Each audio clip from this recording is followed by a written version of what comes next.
Wala na nga.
Wow!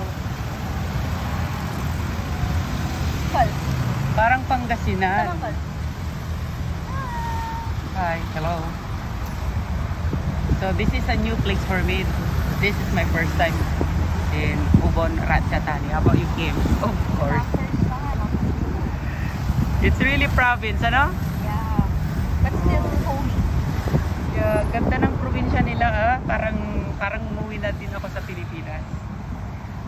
Welcome to Lingayen. Lingayen, Pangasinan.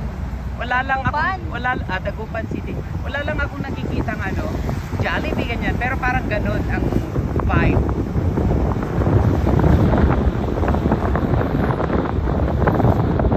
Parang mabilis siya magpatakbo, ah. Guys, dito nag-work ang aking kapatid at ang kanyang asawa. May dalawa silang anak. Ang bunso namin. Okay. So, ang bunso namin, guys, hindi nakita ng nanay ko for 7 years, imagine. Kaya si nanay na ang pumunta sa kanya. Mahirap kasi pag may dalawang bata, no? Mahirap pag may pamilya. Tapos ang layo pa mula sa Bangkok. 12 hours kapag by bus. 8 hours kapag train. And then by plane kami, 1 hour. 1 hour. Grabe, ang bilis. Parang naidlip lang ako sa saglit. Tapos dito na agad.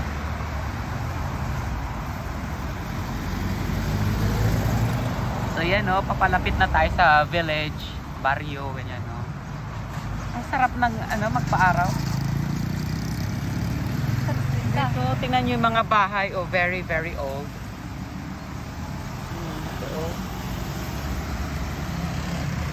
Ito na, ayun, oh, mga old, no, yung mga houses.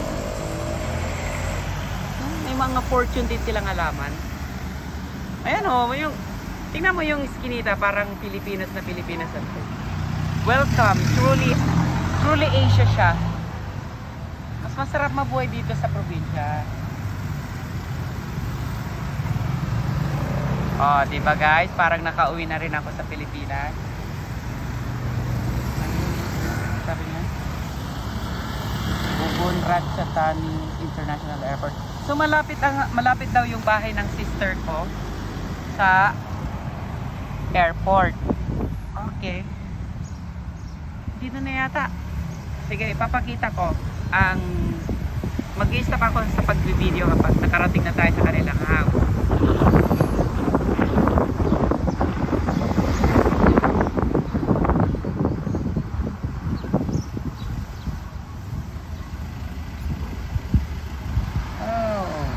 Ubon Saifar. Yan, Ubon Saifar. Wow! Talaga naman. Ang ganda ng place mo, Ning. Sabi niya, Neng, yung Ubon Ratchathani is one of the 4 city na bongga dito sa Isan. Isan means region, northeastern region of Thailand. So, Chiang Mai, wala. Ay, dito. Ang cute. Ay, mag-walking ako mamaya. Rarampa-rampa. Tapos, hindi naman tayo halata na Pinoy kapag di ka magsasalita.